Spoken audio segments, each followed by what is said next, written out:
Victoria Borges. Tiene la palabra. Gracias a su señoría ilustrísima. Como ya lo señalé, vengo a alegar el recurso por mi representado, don Ricardo Delgado Reinao, quien actualmente se encuentra en una huelga de hambre hace ya 71 días y también en prisión preventiva desde hace ya 17 meses.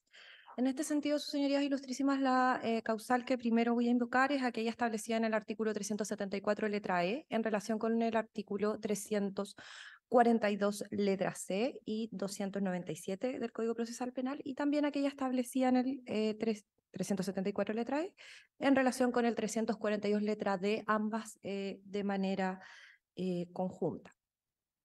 En primer lugar, que va a ser presente, como ya lo conocen sus señorías ilustrísimas, lo cierto es que una sentencia definitiva debe contener la exposición clara y lógica de todos los argumentos, de todos los hechos que se dieran por probado, fueran estos favorables o desfavorables para los abusados. Y también de la valoración de los medios de prueba en que se fundamentaren, ¿cierto?, dichas conclusiones. En este sentido, lo que indica esta defensa en su recurso es que justamente esta sentencia carece de fundamentación. ¿Y por qué carece de fundamentación? Porque se han infringido básicamente los principios de la lógica, de las máximas de la experiencia y de los conocimientos científicamente afianzados. En este sentido, sus señorías ilustrísimas, se ha reproducido por parte de mi colega acá presente, ¿cierto?, una serie de audios que también voy a hacer míos como parte de mi alegato, sin perjuicio de que no los voy a repetir, por supuesto, en que también se constatan la existencia de esta causal de nulidad que invoco. Cabe hacer presente, su señoría, que justamente, ¿cierto?, estamos con una valoración, con un sistema de sana crítica, pero dicha sana crítica también encuentra sus límites, y justamente esos límites los encontramos en los principios de la lógica, las máximas de la experiencia y los conocimientos científicamente afianzados, como ya lo señalé. ¿Qué ocurre en la sentencia que nos tiene hoy en día acá? Lo cierto es que esta sentencia, lo que nos encontramos nosotros acá es una falta de coherencia o lógica. En este sentido, se ha señalado en las conclusiones, ya en el considerando 19º, y también ya a contar del considerando 14º, en donde se refiere a la participación de los acusados, que existirían ciertos indicios que darían cuenta de que tanto mi representado como los demás acusados habrían tanto cometido los delitos como participados en ellos. En particular, ¿cierto?, entendemos 2 delitos de incendio, uno consumado, otro tentado, y 2 delitos de homicidio frustrado. Sin embargo, lo cierto es que nosotros hemos entendido al revisar la propia sentencia, el fallo, que estas indicios o esta convicción a la cual trata de arribar el tribunal resulta inapta para poder derribar lo que es el principio de inocencia. En este sentido, ¿cierto?, se ha señalado justamente por el señor Caferata que las conclusiones fácticas de una sentencia sobre la culpabilidad solo pueden estar fundamentadas en aquellas cuestiones, solo puede dar fundamento a esas conclusiones y no arribar a otras diversas. Y esto es justamente lo que ocurre acá. Se da, ¿cierto?, por probado una serie de indicios que lo cierto es que pueden dar a conclusiones diversas de aquellas arribadas en la misma sentencia. En este sentido, se ha establecido que existiría una suerte de presunción fundada de que ellos habrían cometido los hechos, pero acá también encontramos un hierro, toda vez que justamente esta presunción fundada es aquella que a lo más podría utilizarse para efectos de establecer una prisión preventiva, medida cautelar a la que ellos ya están sometidos, pero no así para una condena, en este caso, de 15 años y medio aproximadamente.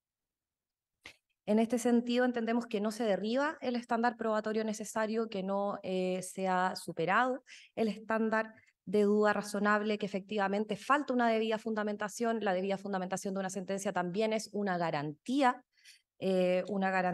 también que dice relación con el control jurisdiccional. Y también, ¿cierto?, cabe hacer presente que con las explicaciones que se dan durante el curso del juicio debe arribarse a una conclusión necesaria, en este caso de culpabilidad, cuestión que no ocurre toda vez que los hechos, como ya lo señalé, también pueden dar lugar a distintas conclusiones. Para comenzar ya con lo que son aquellos hechos que voy a hacer presente hoy día,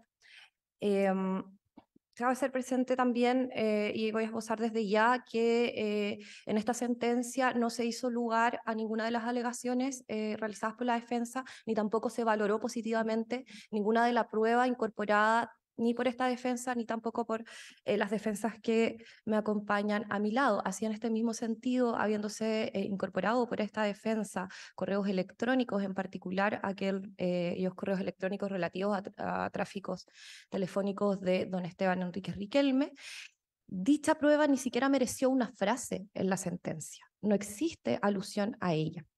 Me voy a referir más adelante en particular al contenido del correo, porque es importante también que se deba a lo menos haber hecho mención. O sea, estamos hablando de una sentencia definitiva. No solo debe hacerse mención de la prueba incorporada por la defensa, sino que también debe explicarse por qué esta prueba conduce a una determinada conclusión y no a otra.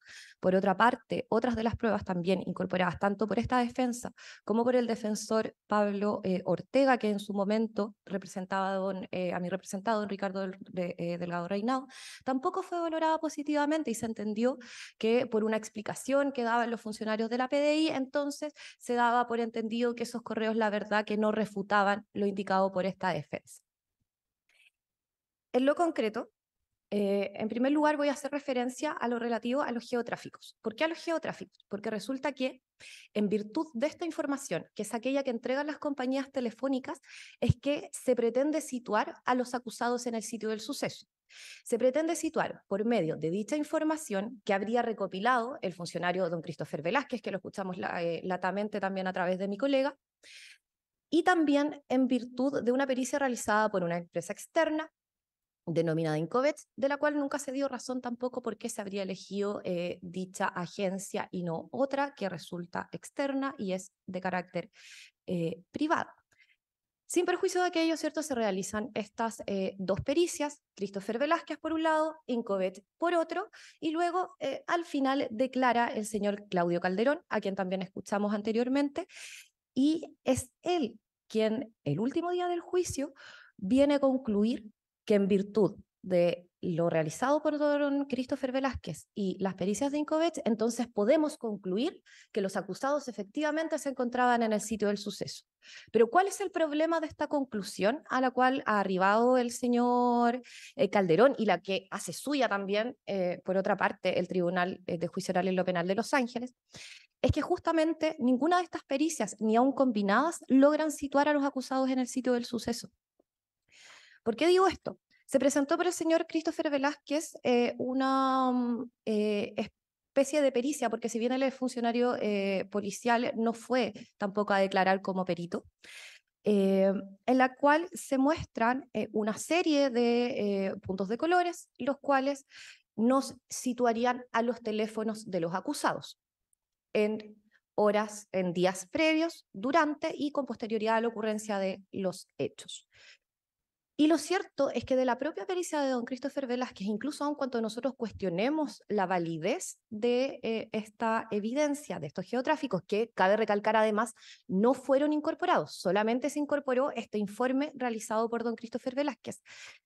En dichos puntos se pudo apreciar de las imágenes mostradas en juicio que ellos nunca se encontraban en el sitio del suceso. Es más, los puntos de colores que vimos los situaban distante del sitio del suceso. Y es más, respecto del señor Esteban Enríquez, él se encontraba situado en el sector denominado Aguas y Arenas, esto es colindando con la ex Ruta 5, es decir, a más de 15, 16 kilómetros del sitio del suceso. Sin perjuicio de aquello, el señor Calderón, viene al final del juicio a indicar que ellos sí se habrían conectado a una celda, la cual él numera, y que indica que esa celda cubriría el sitio del suceso. Cuando lo cierto es que, incluso aunque le diéramos razón, cuestión que no lo estamos haciendo, lo cierto es que tampoco se conoce cuál es el área de cobertura de la celda. Por lo tanto, aun cuando se hubiese podido conectar ahí, tampoco se establece de manera fehaciente que haya estado efectivamente en el sitio del suceso. Pudo haber estado en cualquier parte del diámetro o del radio de la amplitud de la celda, lo cual tampoco pudo ser mencionado. Y por eso también hizo hincapié mi colega en el sentido de que no se presentaron ningún tipo de evidencia en cuanto a distancia o kilometraje respecto de las celdas que cubrían el sector, tanto de las cabañas como del sitio del suceso y otros sitios aledaños. No existe ningún tipo de evidencia en ese sentido. Consultados también, tanto funcionarios PDI como los peritos, no pudieron tampoco ellos señalar dichas distancias. Por otro lado, y relativo a la pericia realizada por Incovet, ellos señalaron reiteradamente que ellos lo que hacen en particular es medir la intensidad de la señal en relación con una serie de puntos que les fueron entregados a ellos por la Policía de Investigaciones, por la Fuerza de Élite de la Macrozona Sur. Puntos que fueron fijados, no sabemos cómo, ¿cierto? Cuestión que también se preguntó en juicio, que fueron fijados, perdón, por esta Fuerza de Tarea Macrozona Sur. No sabemos tampoco cuál fue el criterio utilizado para establecer esos puntos.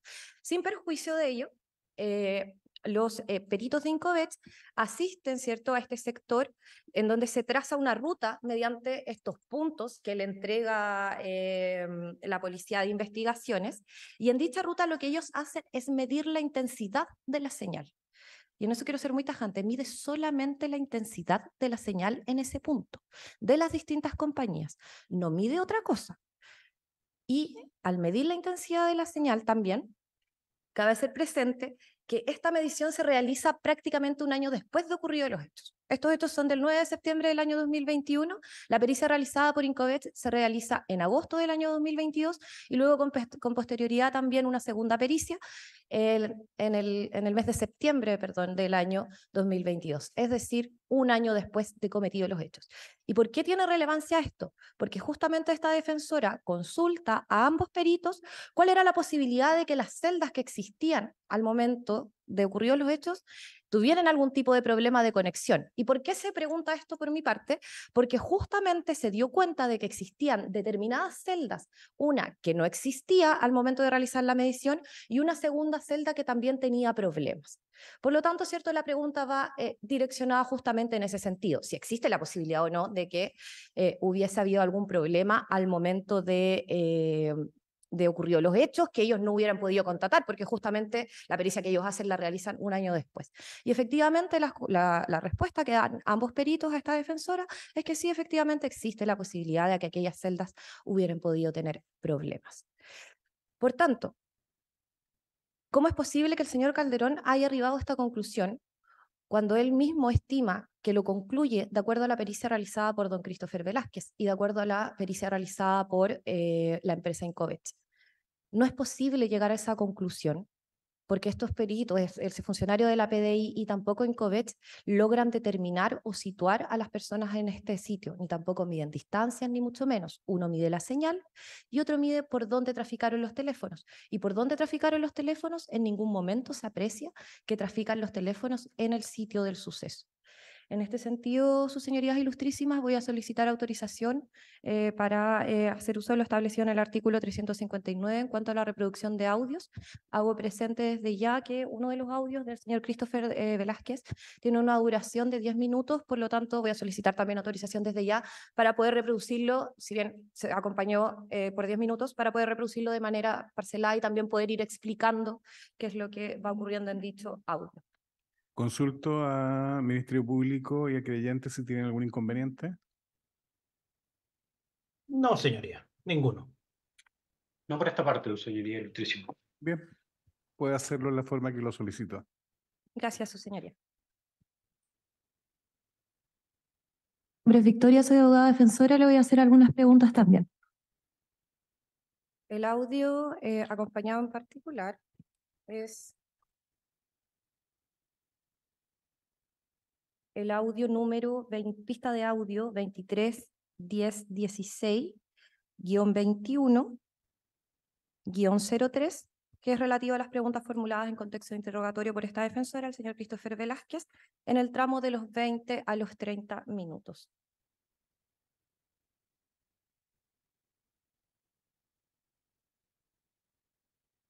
Tampoco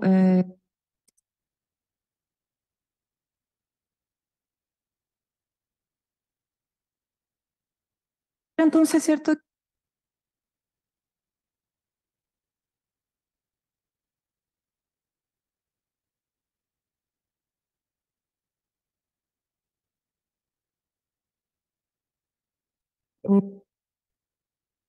No es una condición.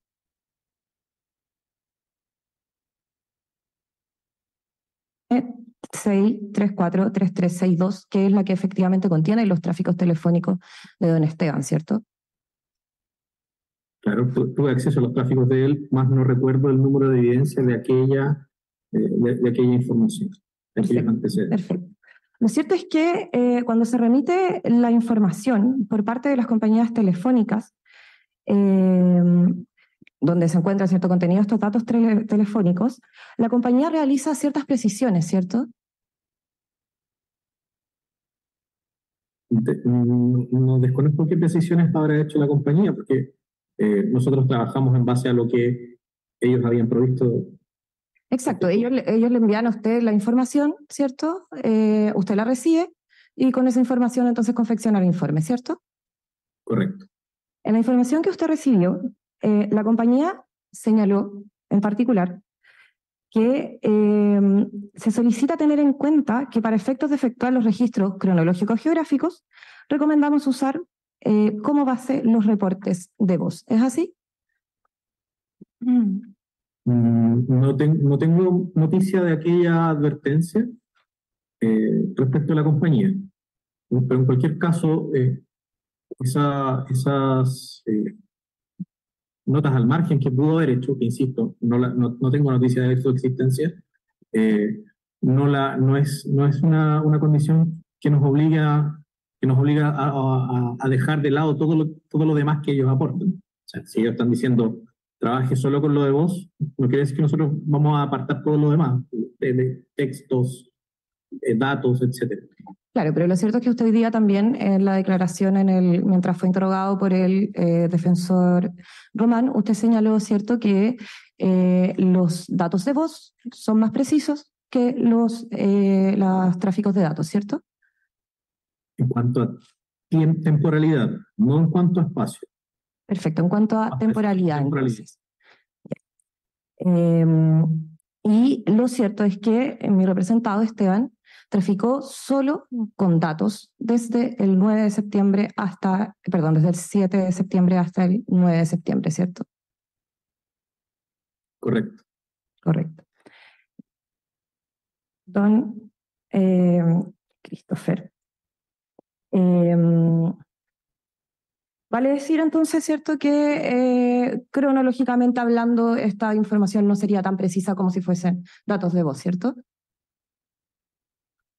Correcto, en cuanto a un horario específico, y es por eso que todas las imágenes que se exhibieron están estandarizadas desde el punto de vista de los tramos horarios, de los bloques de 60 minutos, en los que se materializan todas las conexiones, en este caso particular, conexiones de datos. Señoría Ilustrísima, dicho correo electrónico del que se hace mención en estos audios es justamente aquel que fue incorporado por esta defensa y que con posterioridad no se dio, ni siquiera se mencionó en la sentencia, y justamente dice relación con una advertencia realizada por la empresa WOM en cuanto a tener en consideración al momento justamente de utilizar ya sea o datos de voz o datos propiamente tal. Perfecto, don Christopher. Don Christopher, pasando a otro tema. Respecto igual de don Esteban. ¿Me permite compartir, magistrado, evidencia que ya está incorporada? Son las imágenes que también estuvo trabajando mi colega recién. Ya, como se pide, siempre con la indicación para que quede el registro de audio y alguna referencia. Perfecto, del lugar. Ok.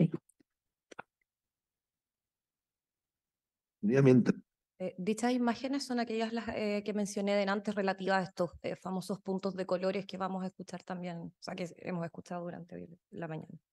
La colega trabaja, yo le hago presente lo que hice el viernes, estamos a 2 minutos de las 11 de la mañana. Sí, No quiero interrumpir a la colega tampoco. retírese nomás. Sí, me ausento, no hay problema. Sí, ausente. Sí. Ya estaba autorizado.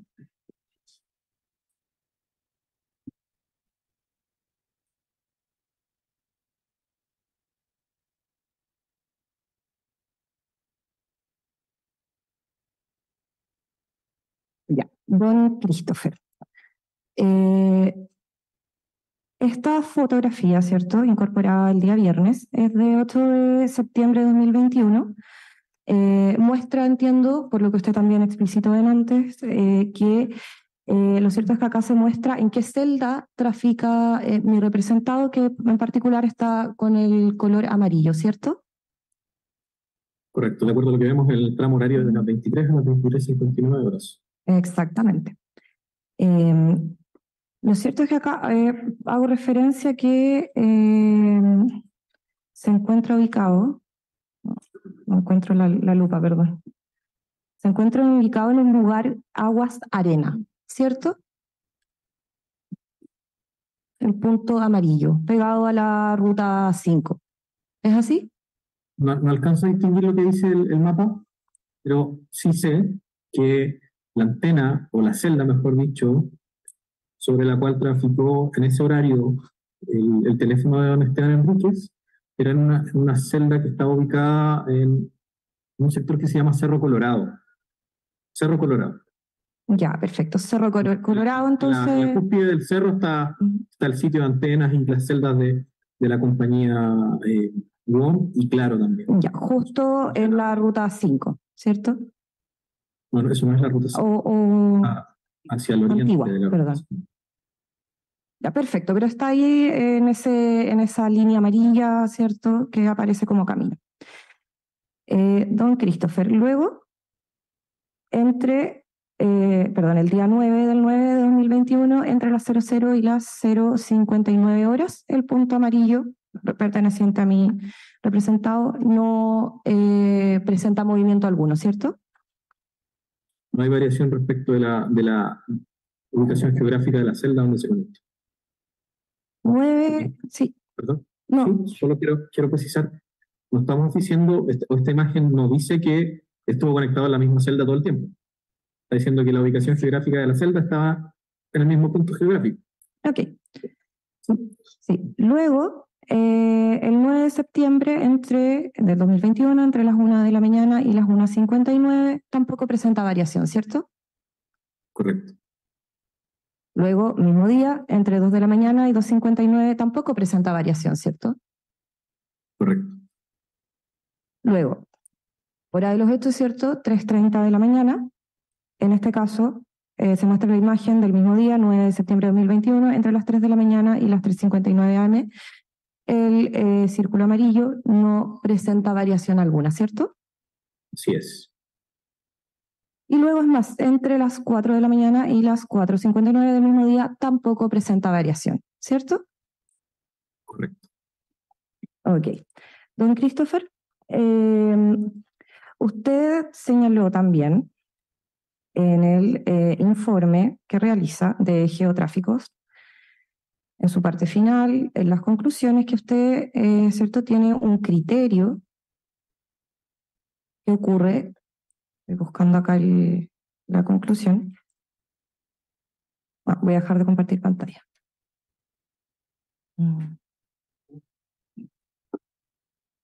Ya.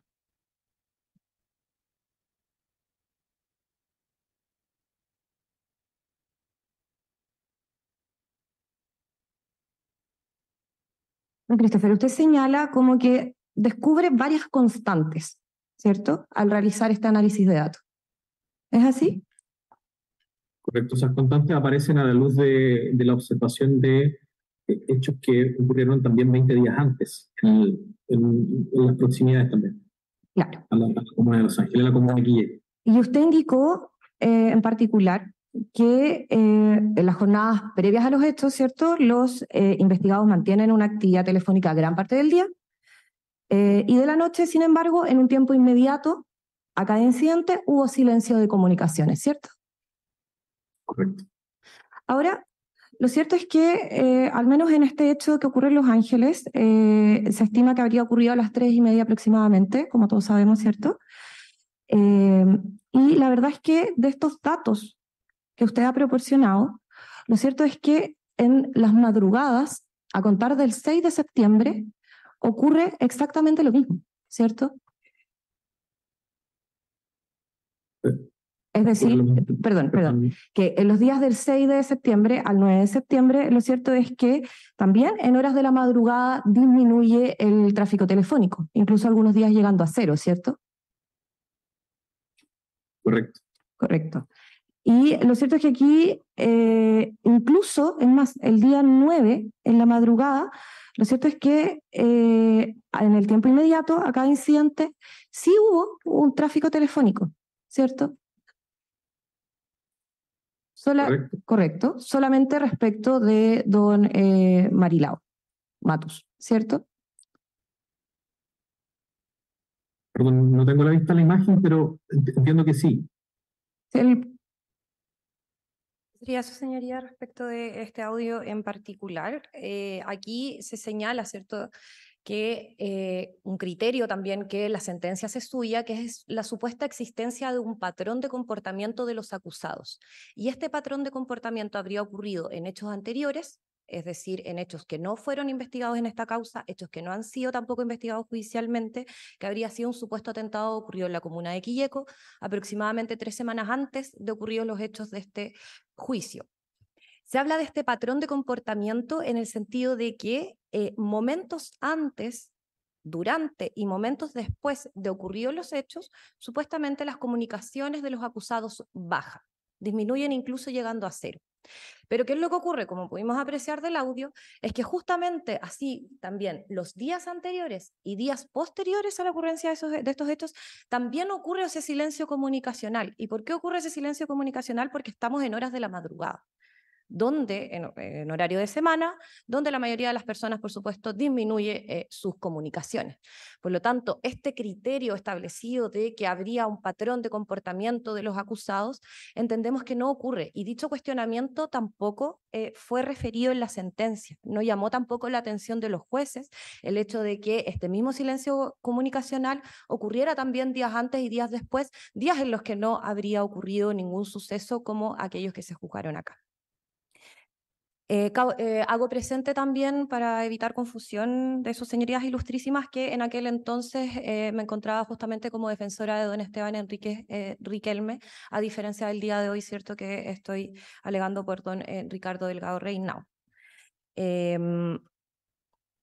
También, cierto, a su vez, este supuesto patrón que habría ocurrido, y ahora me voy a referir en particular a mi representado don Ricardo, lo cierto es que a él se le intentó también involucrar en aquel supuesto atentado ocurrido en Quilleco, porque supuestamente él pertenecía a este grupo, ¿cierto? Este grupo que pertenecería a la CAM, en la cual él sería amigo, compañero, ¿cierto?, de, en particular, Ernesto Yaitul Pessoa. Y, ¿cierto?, se le intenta involucrar a él en este supuesto atentado ocurrido en la ciudad de Quilleco, insisto, un hecho que no ha sido juzgado, un hecho que no ha sido investigado, al menos de manera formal. Y lo cierto es que en ese sentido es que se señala, ¿cierto?, que lo mismo ocurre en Quilleco como así también en el Fundo Punta Arenas, que serían las mismas personas que participan de uno y otro lugar. Pero lo cierto es que al revisar la evidencia y al revisar los propios tráficos telefónicos, que no fueron incorporados por la Fiscalía, pero que sí incorporó al menos en parte la defensa de aquel entonces don Ricardo Delgado Reynao, el señor Pablo Ortega, se pudo dar cuenta que los tráficos telefónicos de mi representado no se encontraban en la ciudad de Quilleco, se encontraban particularmente en la ciudad de Talcahuano, es decir, a más de 160 kilómetros de ocurridos los hechos. Sin embargo, a él también se le intenta involucrar en estos hechos, se le intenta señalar como parte de este comportamiento o de este patrón que habría ocurrido. En este sentido, su señoría, también voy a presentar sobre el particular el audio respectivo, que son justamente respondiendo al contrainterrogatorio de mi colega don Pablo Ortega, en particular la pista 231016-22-02, en los tramos de los 7 minutos 35 segundos a 13 minutos con 9, y desde el minuto 14,55 a 17 con 36 segundos. Voy a hacer presente también que en estos mismos audios, y para presentarlos de una vez, también se encuentra una advertencia realizada en particular, esta vez por la empresa Entel, hacia los investigadores, justamente respecto de un posible desfase en la información entregada por ellos hacia la Policía de Investigaciones, cuestión que, más allá de no ser tomado en cuenta, le pareció al tribunal que no era importante, ya que el mismo testigo habría indicado que esto se debía a otras circunstancias. Pero como todos sabemos acá, las cosas son lo que son y no lo que se pretende que sea. El correo dice explícitamente, ¿cierto?, que hay un desfase de temporalidad de 3 a 5 días en los datos entregados. Y además de eso, ¿cierto?, la circunstancia de que mi representado no se encontraba en Quilleco como lo pretendió la Fiscalía, sino que se encontraba en la ciudad de Talcahuán.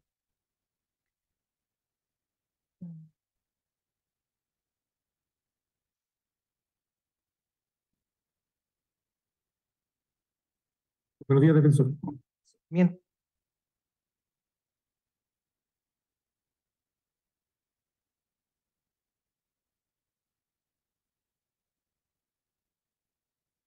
Tenía un teléfono Entel, ¿verdad? Correcto. Sí, solo si lo recuerda, el número de teléfono. No recuerdo los números. Ya, perfecto, no se preocupe si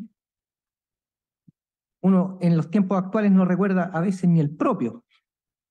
Pero será uno terminado yo lo voy en 964, 6964. sí, a ver, 69. Sí, puede ser. 6964, efectivamente. Termina en esos 4 dígitos. Entel, ¿verdad? Correcto. Ya, perfecto. Entonces usted vio esa información Así es. que le envió la compañía. Correcto. Ya. Entonces usted coincide conmigo que en la información de la compañía de teléfono Entel, deme un segundo, vamos a encontrar la parte pertinente. Señala que es importante mencionar que nuestras plataformas no cuentan con tráfico en línea. Es decir, los tráficos enviados pueden tener un desfase de 3 a 5 días, ¿verdad? Perdón, ¿eso es parte textual del informe que hice yo? No, del documento que usted nos acaba de decir que vio para hacer el informe. ¿O no se dio cuenta de esto, perdón? Yo tuve a la vista un archivo de Excel que no tenía un párrafo como el que usted leyó o relató. Pero entonces usted nos acaba de decir que vio la información entregada por las compañías. Y esta es información entregada por las compañías. Si me pudiera precisar si eso corresponde a un archivo adjunto, es un correo electrónico, para poder entender. Ya, perfecto. Su señoría, en virtud de lo dispuesto en el artículo 333, parte final, solicito exhibir al testigo el contenido de la información entregada por la compañía de teléfono Entel en relación a mi representado, contenido en el 963-43366, que es parte de la prueba de la defensa, ya que nos adherimos a la del Ministerio Público, y esta es la C número 33 de otros medios de prueba, documentos y otros medios de prueba, creo que dice. Sí, documentos y otros medios de prueba. Y que es la información entregada por Entel y que el testigo nos acaba de decir que no, o sea, nos dijo que sí la conoce y ahora dice que hay una parte que no la conoce o no la recuerda, para que nos informe respecto a este punto. Consistente en correo electrónico y tabla anexa entiendo, en formato Excel. Es el C33, que se refiere a un contenedor de archivo digital correspondiente a tráfico telefónico, 96343366. Sí, su señoría. Señor fiscal. Gracias, señoría. Muy brevemente, en primer lugar, saludo a todos los intervinientes y a su señoría en especial, y no hay objeción a la solicitud planteada por la defensa. Usted entonces esta prueba documental se la va a exhibir como parte de su prueba. Sí, para que la reconozca y después en el momento oportuno esta parte la incorporará. ¿Cómo se pide? Ya sé. Don Christopher, voy a intentar compartir pantalla, que lo tecnológico no es lo mío. Y perfecto. no sé si...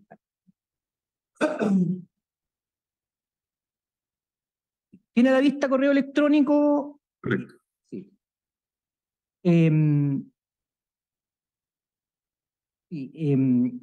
Remitido a... En el encabezado aparece el nombre del fiscal Juan Yáñez Martinich, ¿verdad? Correcto.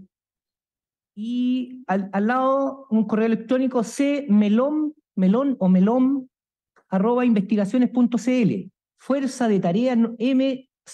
Ese es usted, ¿verdad? Fuerza de Tarea MZS. Es el correo del grupo de investigación. Ya.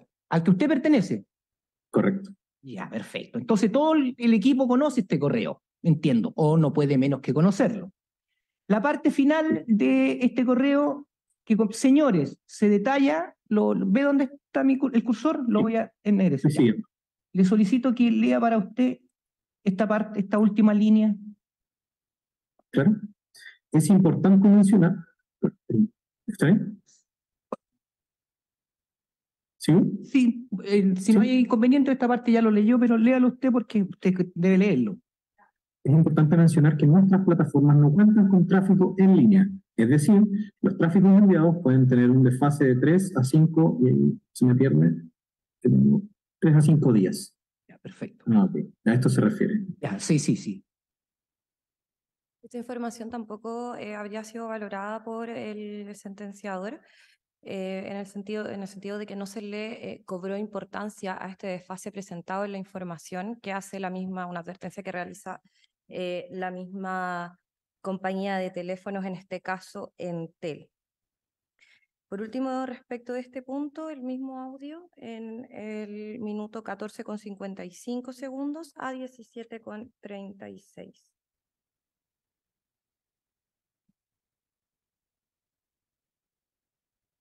Explico. En cuanto a la capacidad que tiene la compañía para poder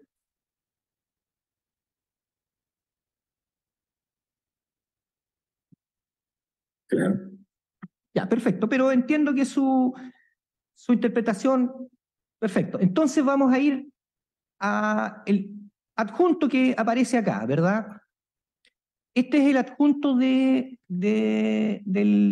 teléfono de don Ricardo. ¿Usted lo reconoce, esta forma de presentación? Sí, correcto. Ya. Entonces, sabemos que en el círculo I dice región, J comuna, K sitio. Y en la M celda, al menos esas columnas dicen lo que le acabo de preguntar, ¿verdad? O de expresar. Correcto. Ya, perfecto. Entonces, si vamos más abajo, esto es del 1/12/2020, es la primera. Voy a modificar esto y vamos a ir al... Manténgase la fija, abogado defensor, para que pueda leer. Es que voy a la parte, estoy bajando, su señoría, y voy a la parte que quiero, para que además es mejor así, para que se vea que es el mismo archivo. Estamos en el 5. Me pasé ahora. Discúlpeme, señor testigo, un segundito, que la tecnología siempre produce estas.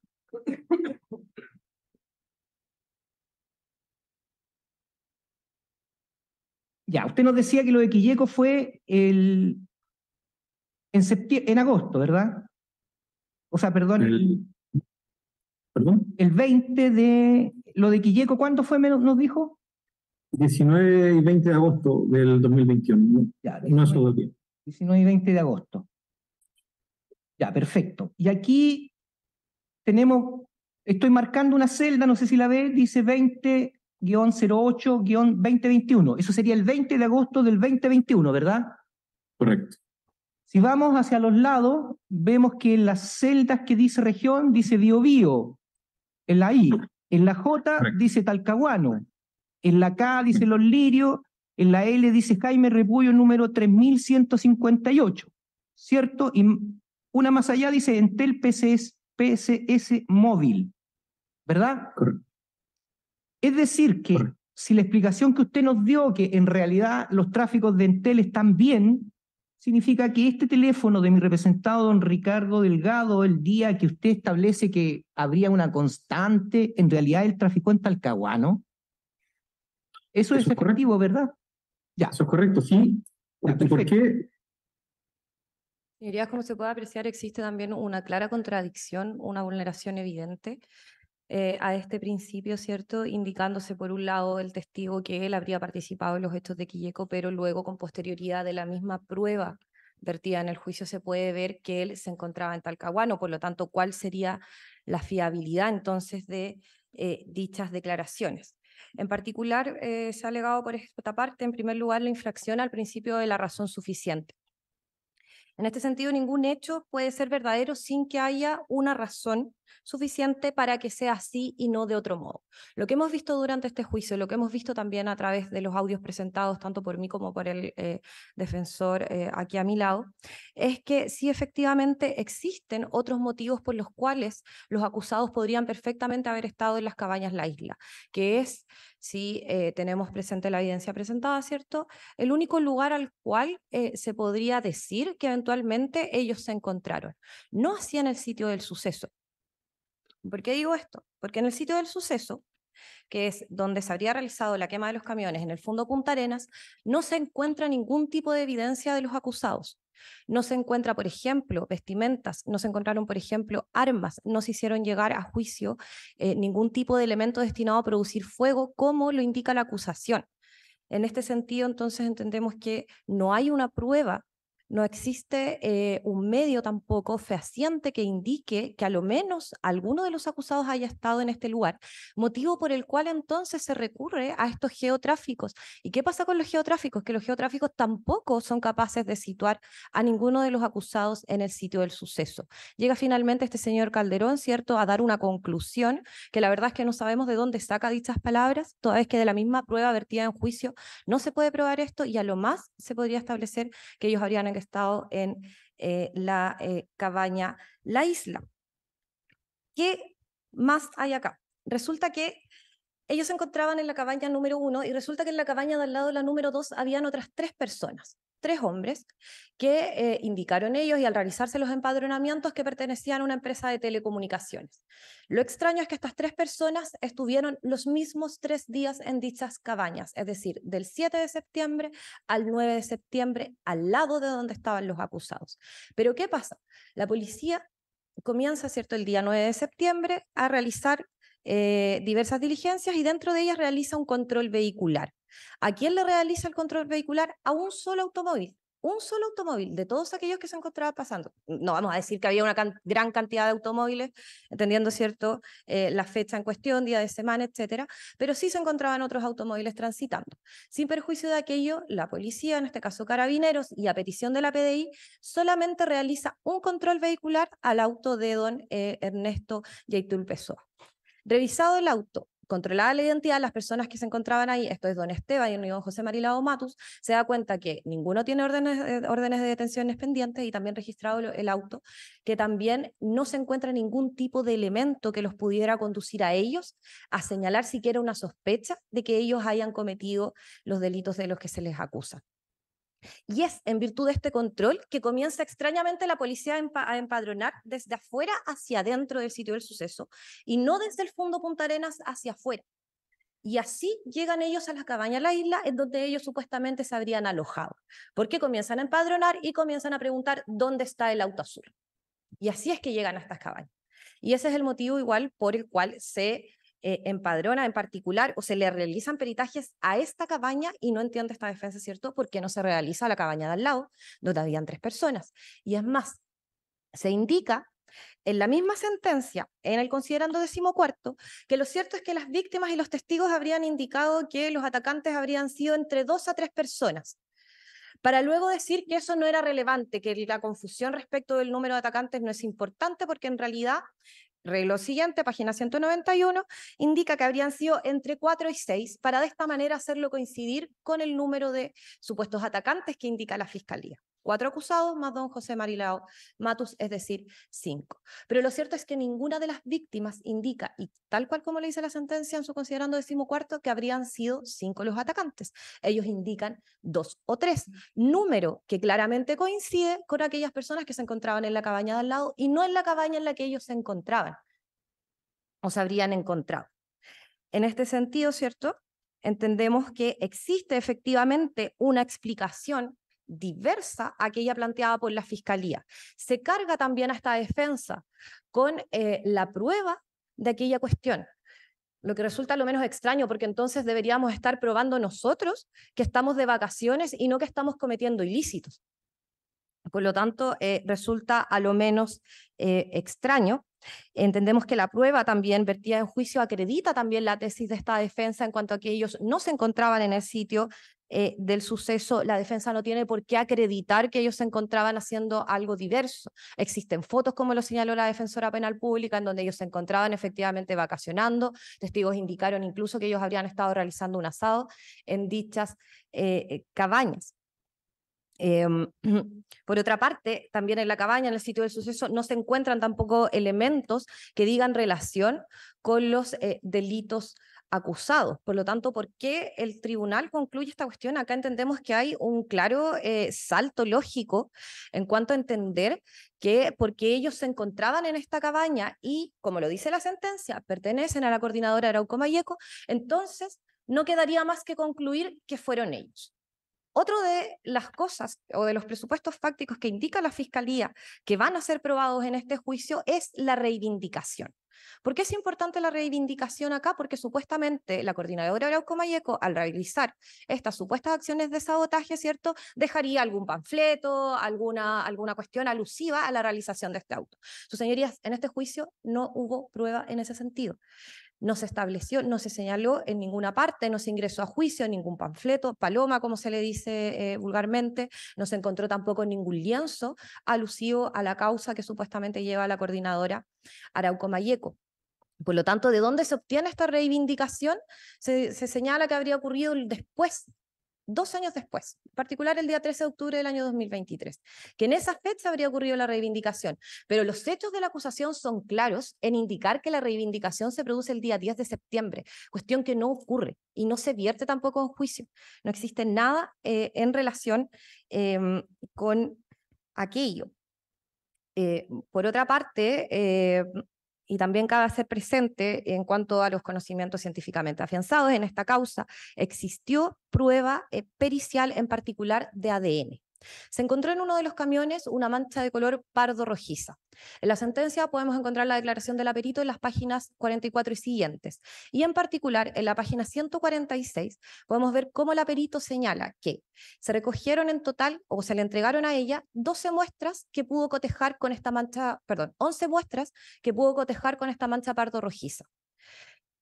Las 11 muestras que incluían a todos los acusados, ninguna de aquellas coincidió con aquella mancha pardo rojiza. ¿Y por qué es importante esto? Porque justamente una de las víctimas, la víctima de ese camión, indica que esa sangre habría sido de alguno de los atacantes. ¿Qué mejor prueba habría sido para la Fiscalía, cierto? Poder situar a los acusados en el sitio del suceso a través de una prueba de ADN. Sin embargo, aquello no ocurre. ¿Por qué? Porque el perito es tajante en indicar 2 veces, respecto de las preguntas de mi colega acá presente y de la colega de la Defensoría Penal Pública, que ninguna de las muestras de ADN tomadas, incluidas aquellas de los acusados, coincide con la mancha encontrada en el sitio del suceso. Por otra parte, en cuanto al principio de no contradicción, entendemos que justamente en este juicio se vertió prueba por parte de la Fiscalía que es contradictoria entre sí. En este sentido, como ya lo señalé, ¿cierto?, una cosa no puede ser y no será a la vez. Se indica que mi representado habría estado en Quilleco sin perjuicio de aquello. El mismo funcionario de la PDI luego indica que sus tráficos telefónicos se encontraban en la ciudad de Talcahuano. No se encuentran elementos relativos tampoco a la comisión de los hechos. El estado de las celdas, ¿cierto? No se puede saber tampoco cuál es el estado de las celdas al momento de ocurridos los hechos. Existen advertencias de parte de las mismas compañías en cuanto al uso de los datos que ellos están entregando. la prueba de ADN que ya lo indiqué, y por otro lado, y finalmente para cerrar este punto, respecto de la vulneración del principio de identidad, entendemos cierto que el principio de identidad tiene como finalidad justamente evitar saltos conclusivos, es decir, poder llegar a conclusiones realmente directas. Si yo encuentro ADN en una cabaña y lo cotejo con el de una persona, lo más probable es que esa persona haya estado en esa cabaña, pero no a 16 kilómetros de ahí, o no a 15 kilómetros del lugar de la cabaña, como ya lo señaló mi colega, esto es de la distancia de esta Corte de Apelaciones al Hospital Higueras, cuestión que resulta completamente fuera de lugar en este sentido. Por otro lado, su señoría, yendo ya a lo relativo en particular al delito de homicidio frustrado, en particular me voy a referir a la omisión de las razones doctrinales o legales que sirvieran para calificar jurídicamente cada uno de los hechos y sus circunstancias. ¿Cierto? Además encontramos que la motivación de la sentencia, ¿cierto?, debe encontrar las razones que sustentan esta resolución, que en este caso entendemos que no ocurre. Configuran las causales, en particular lo establecido en el considerando 13º relativo a la existencia del delito de homicidio y que da por concurrido la existencia de dolo directo en cuanto a este delito. Recordar que estas defensas alegaron y seguimos sosteniendo, ¿cierto?, que la falta de participación respecto al delito de incendio y la inexistencia del delito de homicidio. En este sentido, no se señala cuáles son los fundamentos para indicar por qué se da por establecido el dolo directo. Señaló el fiscal que bastaría con el solo hecho de percutir un disparo para configurar este delito, cuestión que claramente sabemos todos que no es cierto. Por otra parte, de las pericias a las cuales se referirá más en detalle mi colega Josefa, ¿cierto?, se da por entendido y por probado que los disparos no fueron realizados hacia las personas, sino que eventualmente habrían sido realizados a el camión propiamente tal, pero no hacia las personas. Por otro lado, también encontramos lo relativo a que el delito de homicidio frustrado o el delito de homicidio en sus fases imperfectas no se satisface con dolo eventual, sino que debería satisfacerse solamente con dolo directo. Esto conforme a lo señalado, ¿cierto?, en sentencia 19.008 de 2017 de la excelentísima Corte Suprema. Por lo tanto, ¿cierto?, insistimos en la inexistencia de este delito y por tanto la concurrencia de las causales ya señaladas por esta parte, en particular 374 letra E, en relación con el artículo 342 letras C y D. Y finalmente también, y en subsidio de estas causales, ¿cierto?, en las cuales solicito en particular se anule tanto el juicio como la sentencia que recae sobre él, es aquella establecida en el 373 letra B, en particular, ¿cierto?, cuando en el pronunciamiento de la sentencia se hubiera producido una errónea aplicación del derecho, toda vez que entendemos que hay una inexistencia de pruebas que legitimen la decisión del tribunal en cuanto en particular a condenar a mi representado y a los demás acusados respecto del delito de homicidio frustrado. Este supuesto delito no cuenta con ningún tipo de corroboración, como ya lo señalé, no existen armas, no existen lesiones, es más, uno de las víctimas indica haber sido lesionada, pero lo cierto es que nunca se presentaron, por ejemplo, datos de urgencia. Solamente fue la palabra de la víctima, el cual indicó que ya se le habrían cicatrizado las heridas, pero ni Carabineros, ni la Policía de Investigaciones, ni el mismo concurre a un centro asistencial para verificar lesiones, cuestiones que no fueron ingresadas a juicio y que solamente provienen de los dichos de una de las víctimas que el tribunal da por cierto y que se contradice también con el resto de la prueba vertida en juicio. Por lo tanto, en este sentido, sus señorías ilustrísimas, que voy a solicitar en particular la nulidad de la sentencia, no procede a aplicar en este caso ningún tipo de pena respecto del delito de homicidio frustrado, solicitando en el particular se dicte sentencia de reemplazo.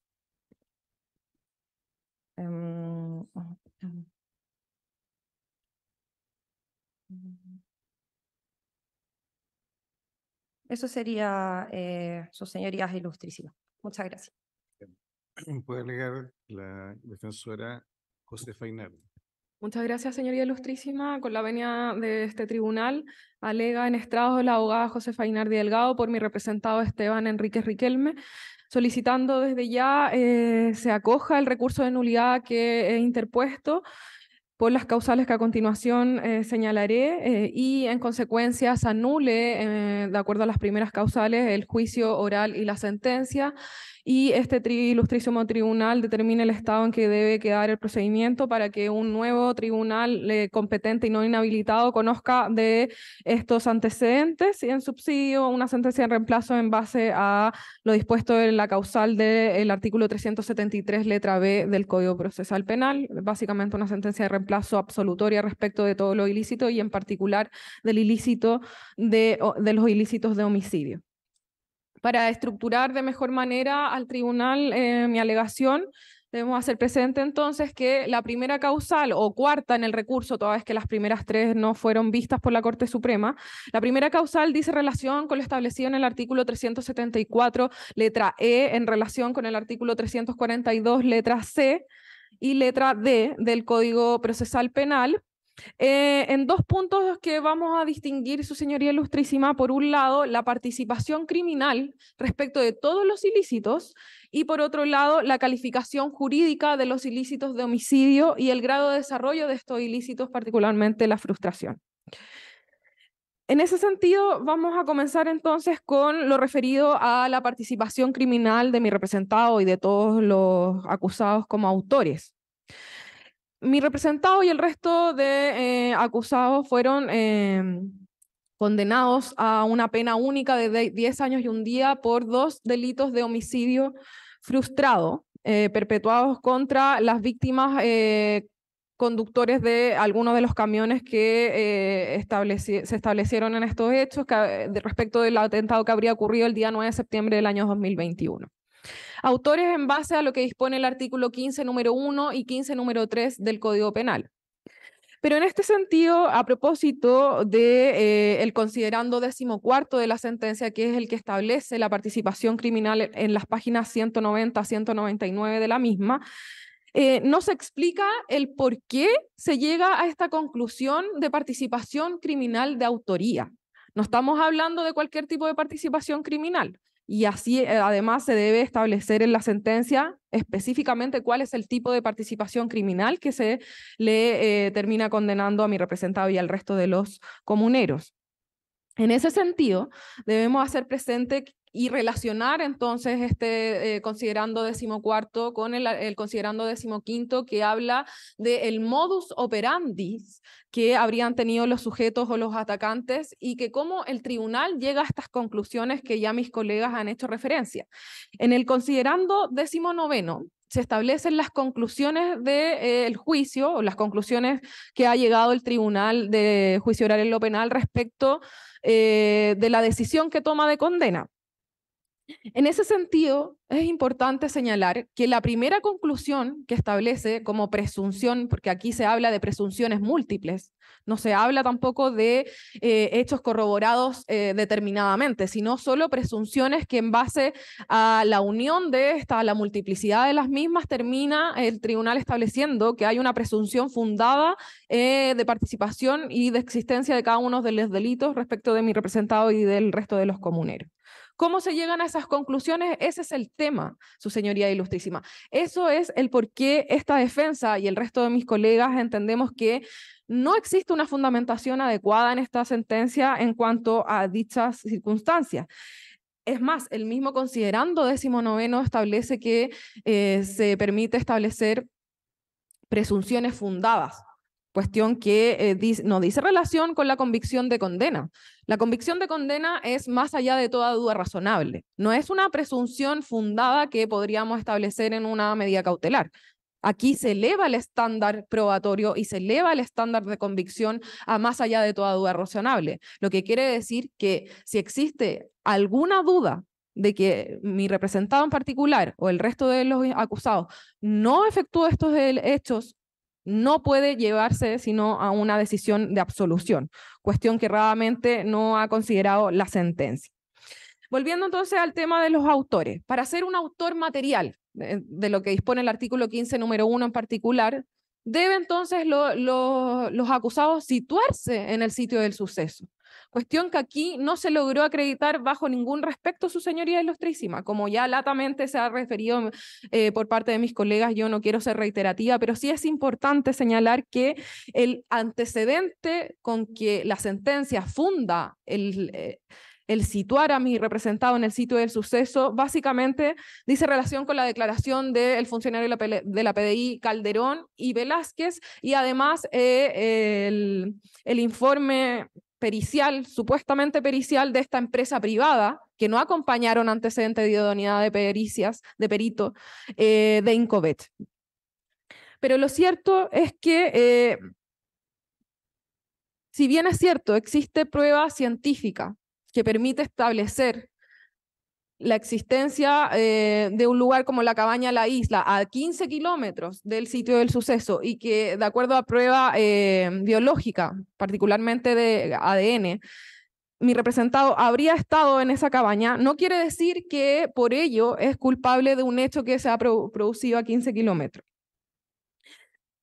¿Cómo se llega a esa conclusión por parte del tribunal? Es porque, y aquí es algo relevante, forman parte de una organización como la Coordinadora Arauco Mayeco. Eso lo dicen las propias conclusiones del considerando 19º de la sentencia. Entonces, en ese sentido también existió una alegación durante todo el proceso y durante todo el juicio por parte de esta defensa y por parte del resto de las defensas en cuanto al sesgo que existe.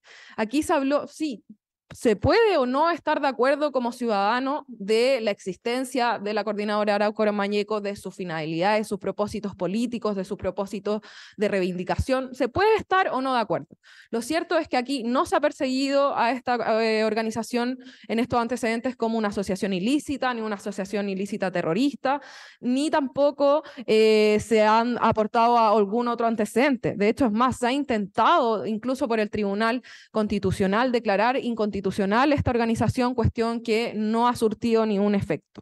Por lo tanto, ¿por qué es tan relevante que una persona pertenezca o no a un tipo de organización política que le guste o no al juzgador, en base a juzgar un hecho concreto, que es los hechos ocurridos en el Fundo Punta Arenas el día 9 de septiembre del 2021? No hay una conexión lógica, no se logra establecer, porque si bien es cierto, en el considerando 15º se habla de que, de acuerdo a la definición de coautoría que se ha estado estableciendo a propósito de la doctrina predominante de el doctor Roxin, a propósito del vínculo de amistad que tienen los comuneros, no se establece cuál sería entonces este indicio de que están participando en un hecho concreto que está siendo juzgado y que además pertenecen a la coordinadora. Esos tres son básicamente los antecedentes que establecen el considerando 14º para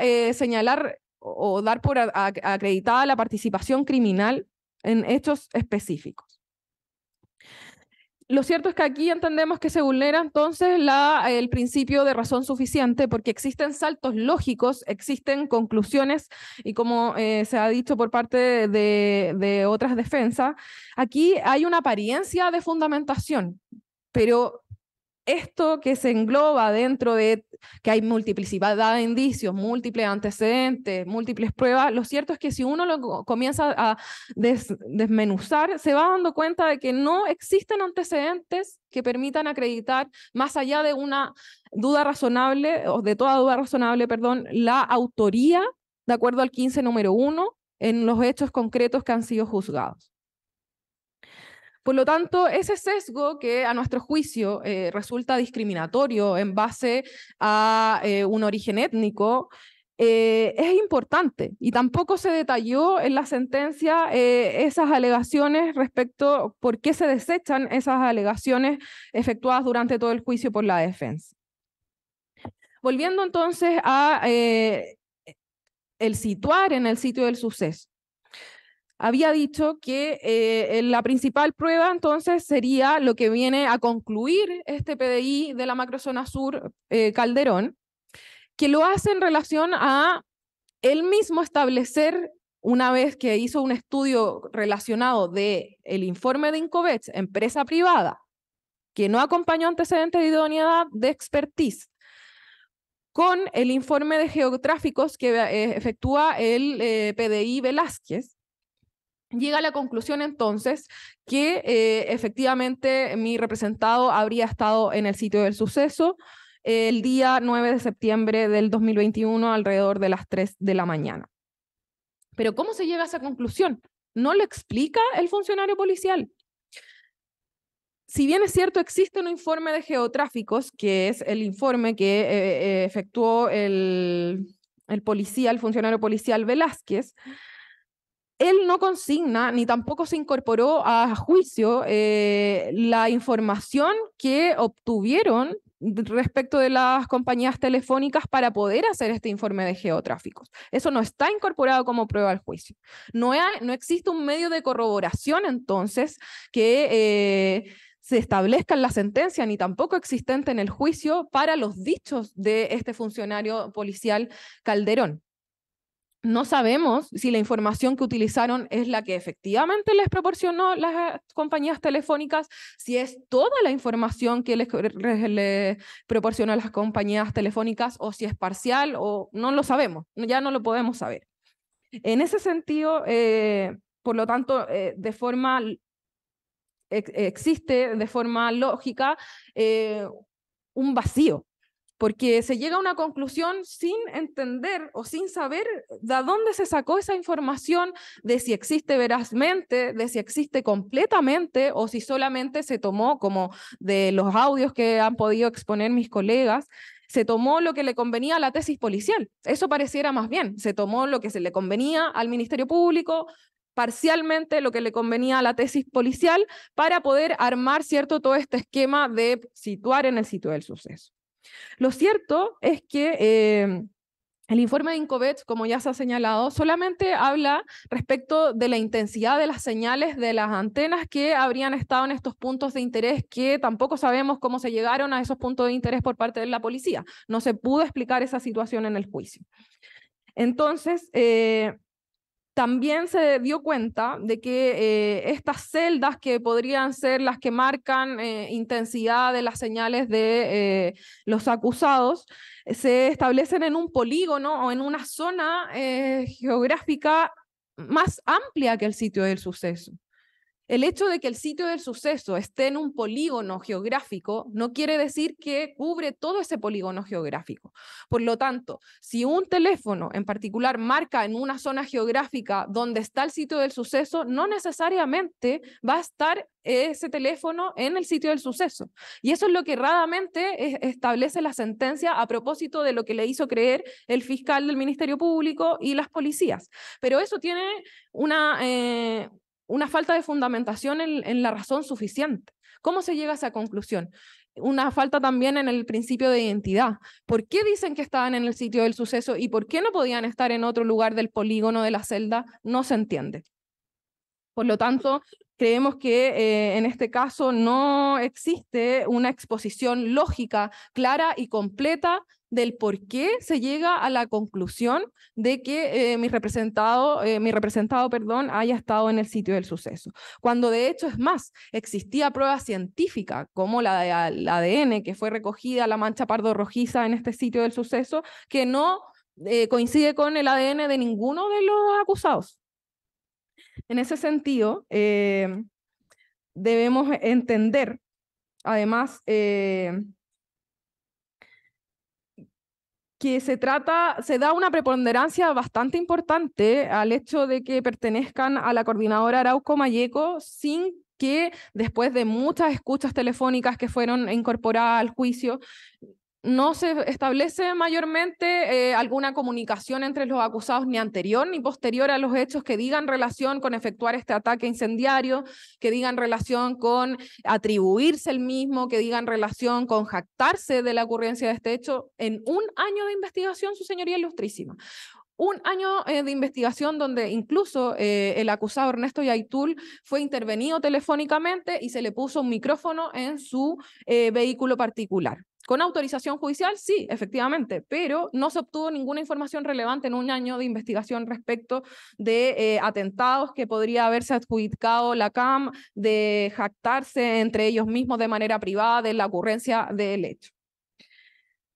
En ese sentido, entonces, es que nosotros creemos que se ha omitido lo dispuesto en el artículo 342, letra C en particular, en cuanto a la participación criminal de mi representado, y que dice relación entonces con el vicio de nulidad que establece el artículo 374, letra E del Código Procesal Penal.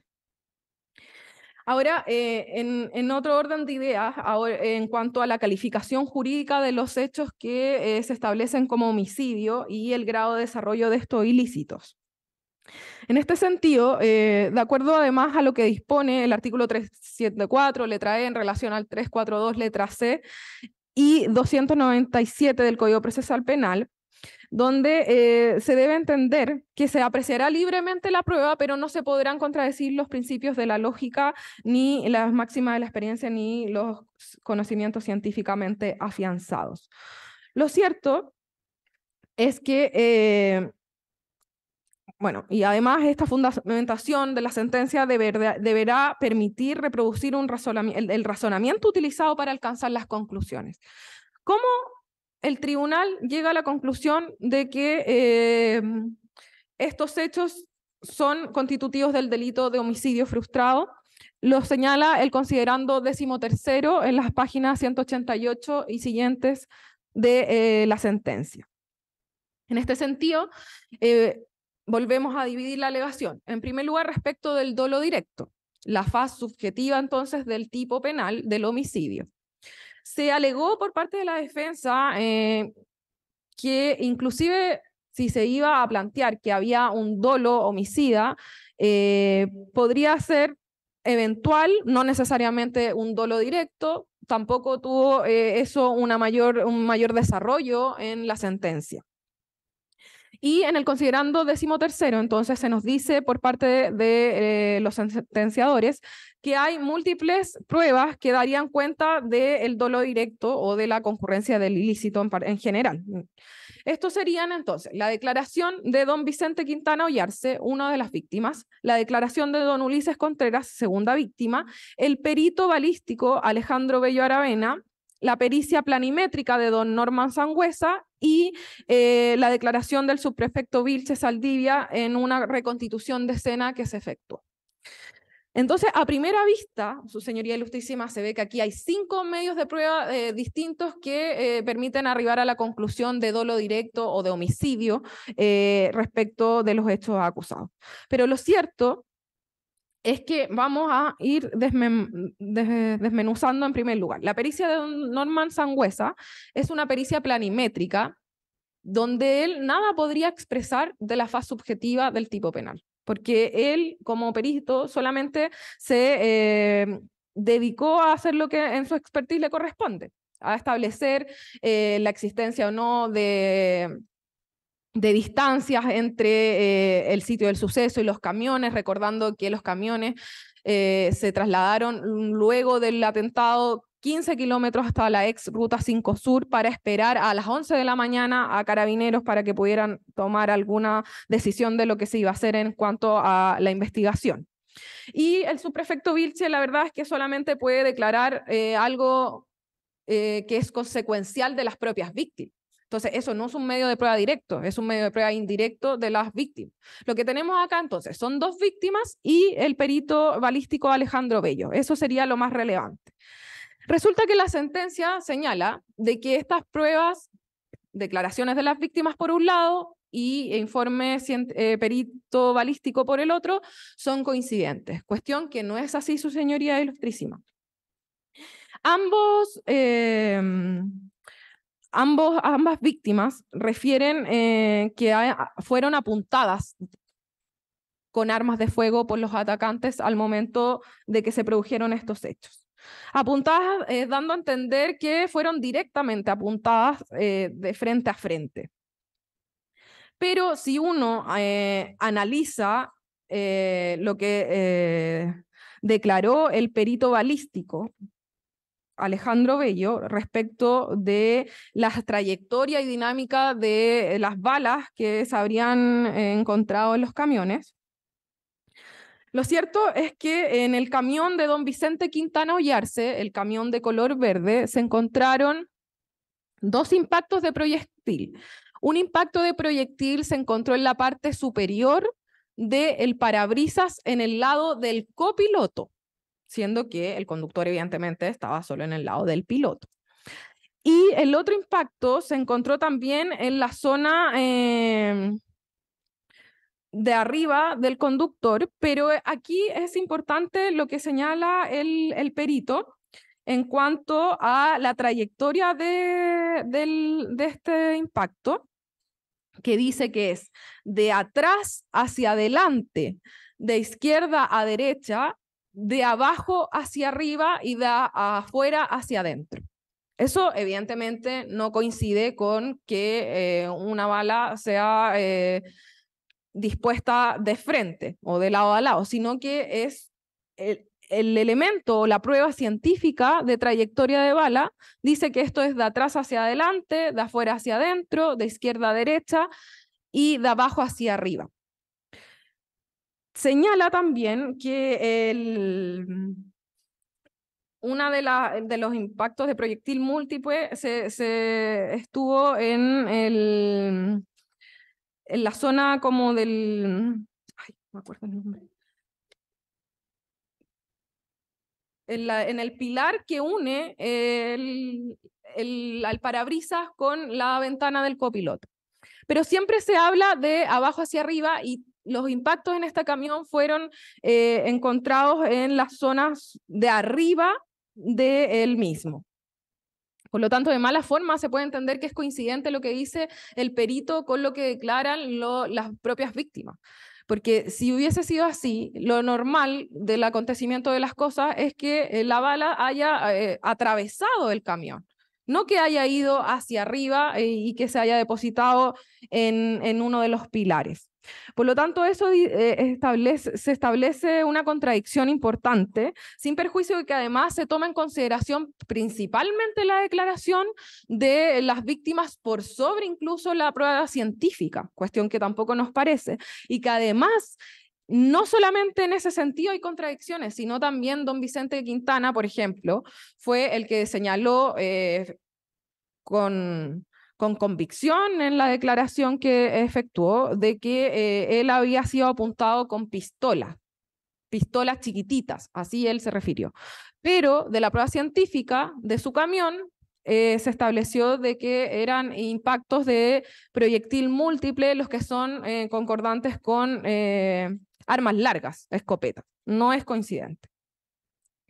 Luego, respecto de la declaración de don Ulises Contreras, el otro conductor del camión, debemos hacer presente que en el transcurso de la investigación, este conductor señaló de que la sangre que se encontró en su camión pertenecía indudablemente a uno de los atacantes. Eso dijo don Ulises Contreras y también uno de los funcionarios policiales de Carabineros de Chile que estuvo en las primeras diligencias y que pudo tomarle declaración el mismo día de los hechos a don Ulises, señaló que don Ulises efectivamente había dicho que la muestra de sangre, o sea, la sangre que estaba en su camión era de uno de los atacantes. Y luego don Ulises fue a cambiar su declaración al juicio oral y en estrado señaló que la sangre le correspondía a él. También él señaló de que cuando por parte de los atacantes se efectúa el disparo hacia la ventanilla del piloto, se rompe el vidrio y las esquirlas de vidrio se aposentan alguna de ellas en su muslo.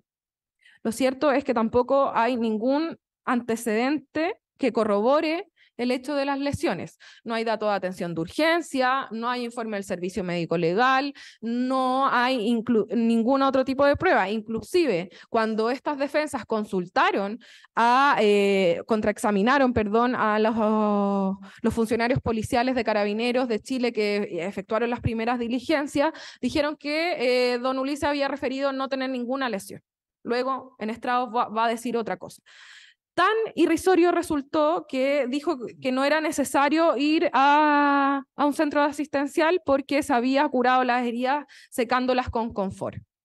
Su señoría, si un funcionario policial ve a una persona que está denunciando un hecho como los de estas características y observa que tiene algún tipo de lesión, ¿no sería lo prudente y lo que en su trabajo corresponde derivarlo a un centro hospitalario, derivarlo a un centro asistencial para que esa evidencia quede plasmada en algún certificado médico, en algún documento más allá de los dichos que además son contradictorios entre la investigación y el juicio propiamente tal?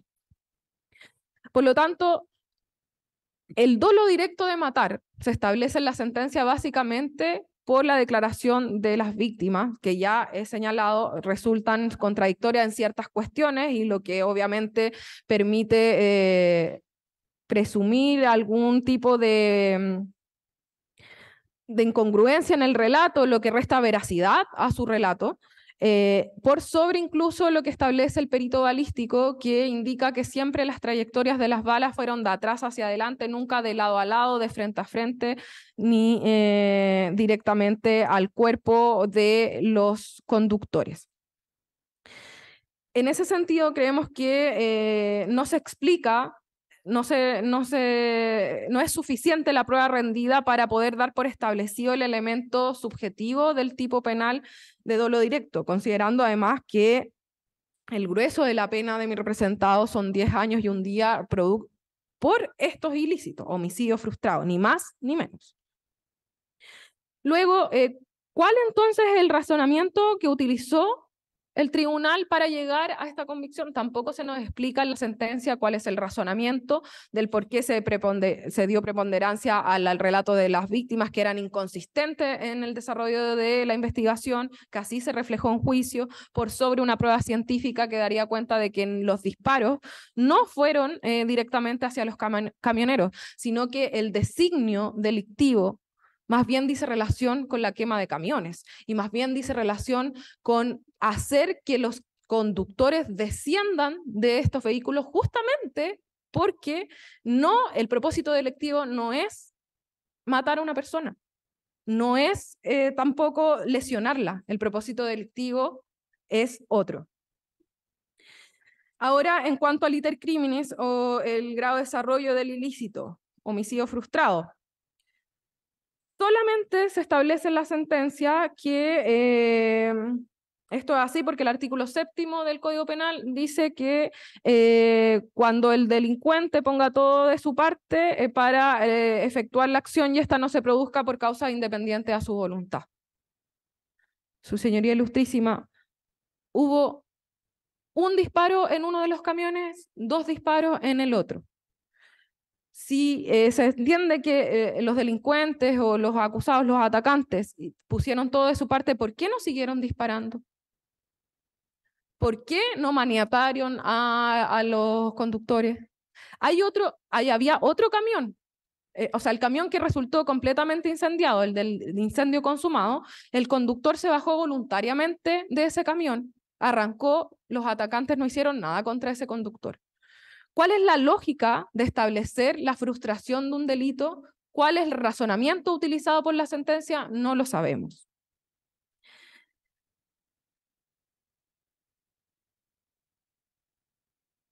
Ahora, efectivamente, como dijo mi colega y como se señaló en el alegato de clausura por parte del fiscal, el solo hecho de utilizar armas en una acción que pueda ser punible no es suficiente para establecer un delito de homicidio, toda vez que no alcanza ese antecedente ni esa argumentación, porque si no, cada vez que alguien esté utilizando un arma, sabemos que ha habido un aumento en la utilización de armas, ¿significa que vamos a estar frente a un delito de homicidio?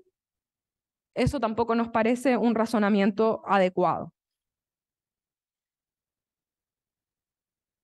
En ese sentido, entonces, creemos que ahora, yendo a la causal del artículo 374, letra E, en relación al 342, letra D, ¿cuáles son las razones legales y doctrinales de del Tribunal de Juicio Oral en lo Penal para establecer estos hechos como homicidio con dolo directo y en grado de desarrollo frustrado?